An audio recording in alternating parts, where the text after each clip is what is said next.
Hello friends, आप सभी का स्वागत है eagle IAS the study zone में। साथियों, कला और संस्कृति के तहत आर्ट एंड कल्चर क्लास के तहत आज नागर शैली, द्रविड़ शैली और वैसर शैली को लेकर के डिस्कशन करेंगे। खास करके इसका उद्देश्य यह है कि गुप्त काल के बाद जो राजपूत पीरियड देखा गया, उस दौरान उत्तर भारत में जो शैली, मंदिर निर्माण की जो शैली या स्थापत्य कला की जो शैली का विकास हुआ, उसको लेकर के डिस्कशन करना है। और साथ में जो है शॉर्ट एक्सप्लेनेशन के तौर पर दक्कन और दक्षिण भारत में उस समकालीन जो शैली डेवलप हुए थे उसको लेकर के डिस्कशन करेंगे। तो आज का मुख्य विषय यह है कि गुप्त काल के बाद या गुप्तोत्तर काल के दौरान जो स्थापत्य कला की जो शैलियां विकसित हुई उनको लेकर के डेवलपमेंट करना है, जिसे नागर, द्रविड़ और वैसर शैली कह के पुकारा जाता है।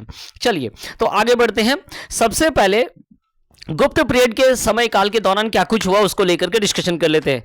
गुप्त पीरियड के बाद जो है उत्तर भारत में छोटे छोटे राजपूत राज्यों का उदय होना प्रारंभ हो गया था, अर्थात उत्तर भारत जो है कई राज्यों में विभाजित हो गया था। गुप्त काल के दौरान अगर हम बात करें तो मंदिर निर्माण, टेम्पल का जो मंदिर निर्माण की जो एक डेवलप शैली विकसित हो गई थी, जिसे हम गुप्तकालीन अलग अलग मंदिरों में, खास करके दशावतार मंदिर में हमें देखने को मिलता है। और इस काल के दौरान जो सबसे महत्वपूर्ण था कि राजपूत पीरियड के अंदर, राजपूत पीरियड समय काल के बाद या गुप्त पीरियड के बाद की जो बात का अगर हम चर्चा करें, डिस्कशन करें, तो इस समय काल के दौरान सबसे महत्वपूर्ण यह है कि जो शिखर के आधार पर, अर्थात गुप्त काल में जो मंदिरों में शिखर होते थे, उन शिखरों के भिन्नता के आधार पर जो है स्थापत्य कला में क्या आया, एक नया मोड़ आया। और इन नए मोड़ ने जो है मंदिर निर्माण के या स्थापत्य कला के क्षेत्र में 3 नई शैलियों का विकास किया। वो 3 नए शैलियां कौन कौन से हैं? तो एक तो हो गया नागर शैली, जो कि उत्तर भारत में डेवलप हुए। दूसरा जो हो गया द्रविड़ शैली, जो कि हमें कृष्णा नदी से कन्याकुमारी तक देखने को मिला, जिसे द्रविड़ प्रदेश में देखने को मिला। और जो बीच का प्रदेश है वहां हमें क्या देखने को मिला? तो वैसर शैली देखने को मिला। इस प्रकार गुप्त पीरियड के बाद मंदिर निर्माण के क्षेत्र में एक परिवर्तन आया, और यह परिवर्तन जो मंदिर के ऊपर का जो शिखर का क्षेत्र होता था, शिखर के आकार में जो है परिवर्तन या भिन्नता को लेकर के मंदिर निर्माण के 3 अलग अलग नए रूप उभर करके आए, और ये नागर शैली, द्रविड़ शैली और वैसर शैली के रूप में जाने जाते हैं। चलिए अब डिस्कशन करेंगे नागर शैली को लेकर के। नागर शैली ये मूल रूप से उत्तर भारत में विकसित हुआ, और हम कहेंगे कि ये जो है हिमालय से लेकर के विंध्याचल तक के बीच में जो है विकसित शैलियां हैं। खास करके राजपूत काल में इस शैली का विकास हुआ। राजपूत शासकों की तरह इस शैली में अलग अलग उत्तरोत्तर क्या किया, डेवलपमेंट किया गया था। ठीक है, अब इसमें क्या कुछ है, इसकी क्या कुछ विशेषता है, उसको लेकर के भी डिस्कशन कर लेते हैं। इस शैली की विशेषता क्या है ना? इसमें पूर्व में तो एक शिखर पाया गया और बाद में जो है कई शिखर, अर्थात एक से अधिक शिखर प्राप्त होने लगे। ठीक सर्वोच्च शिखर जो होते थे, सर्वोच्च शिखर के ठीक नीचे क्या होता था ना, गर्भगृह पाया जाता था। और गर्भगृह के बाद अंतराल, और फिर मंडप, और फिर अर्ध मंडप पाया जाता था। तो इस प्रकार ये एक दूसरे से कनेक्टेड होते थे। पहले तो शिखर, शिखर के नीचे गर्भगृह, गर्भगृह के बाद अंतराल, फिर मंडप और अर्ध मंडप पाए जाते थे। इसमें क्या होता था, मंदिर जो निर्माण की जो शैली थी, इसमें 2 तरीके से इसका क्या किया जाता था, प्लानिंग किया जाता था। एक तो हो गया योजना, और दूसरा होगा ऊंचाई को ध्यान में रख करके क्या किया जाता, निर्मित किया जाता था। इसमें समतल छत के ठीक ऊपर जो है शिखर की प्रधानता पाई जाती थी, अर्थात समतल छत हो गया और उसके ऊपर जो है क्या होता था ना, शिखर पाया जाता था। ठीक है, शिखर पाया जाता था। शिखर जो है ऊपर से नीचे से ऊपर की ओर क्या होता था, पतला हो जाता था, अर्थात धीरे धीरे उत्तरोत्तर वो क्या देखने को मिलता था, वो पतला होता था। दोनों किनारों में जो है निकला हुआ भाग दिखाई देता था, जिसे अस्त कहा जाता था।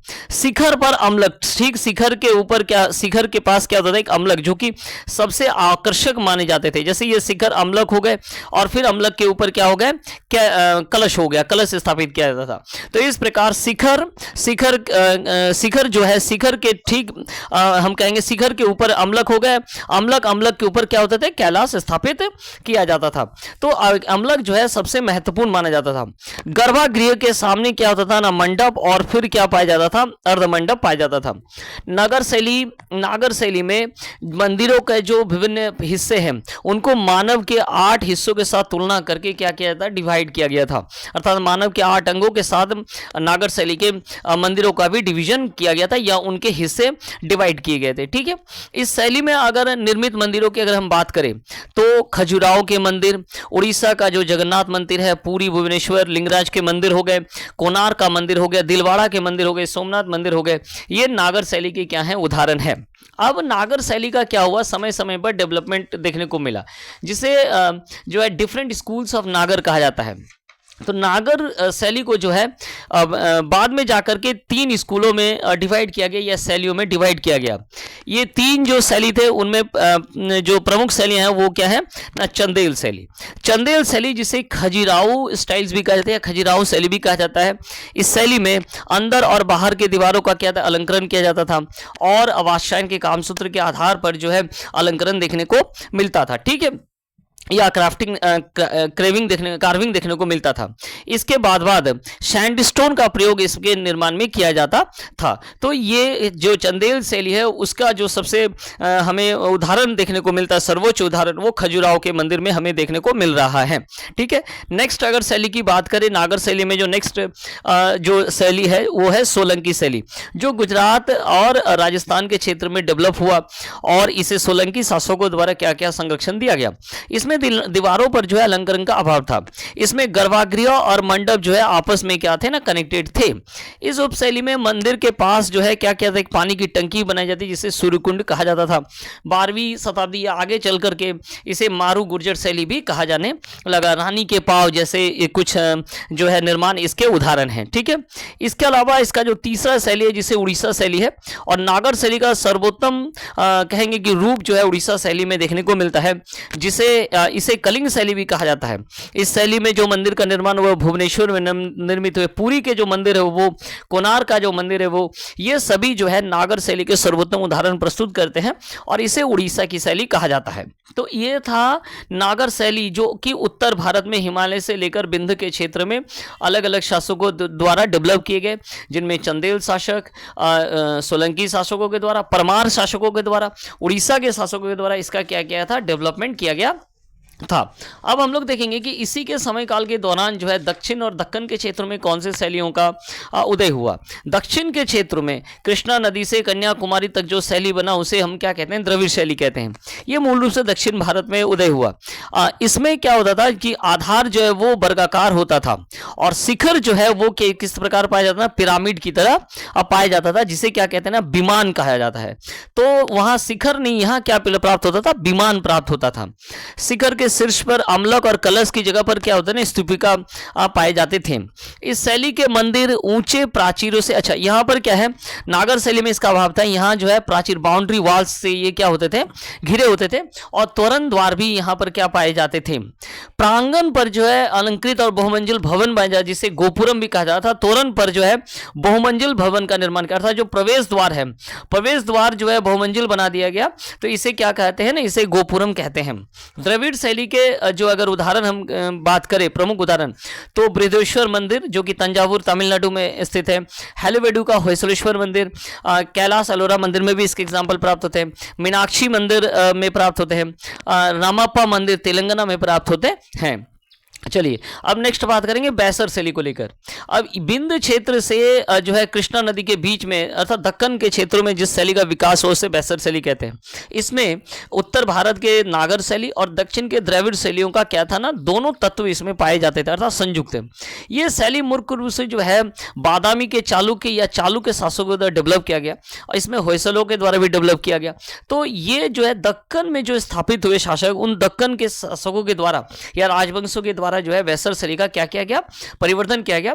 इसमें जो है नॉर्थन के नागर और दक्षिण के द्रविड़ दोनों के क्या थे, अंश पाए जाते थे। इस शैली का मूल, जैसे कि मैंने कहा कि बादामी के चालुक्य शासकों द्वारा निर्मित मंदिर है जिसमें नागर और द्रविड़ दोनों के तत्व पाए गए।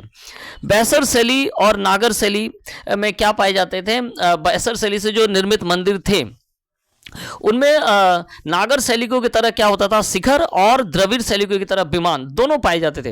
अर्थात इसमें शिखर भी उपस्थित है और विमान, दोनों चीजें जो है यहाँ देखने को मिलता है। ठीक है, बैसर शैली जो है अनेक अर्थों में जो है द्रविड़ शैली से क्या होता था, अलग होता था।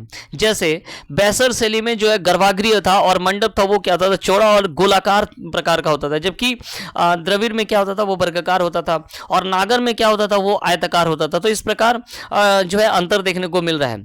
इसमें बाहरी दीवारों को भी अलंकरण किया गया।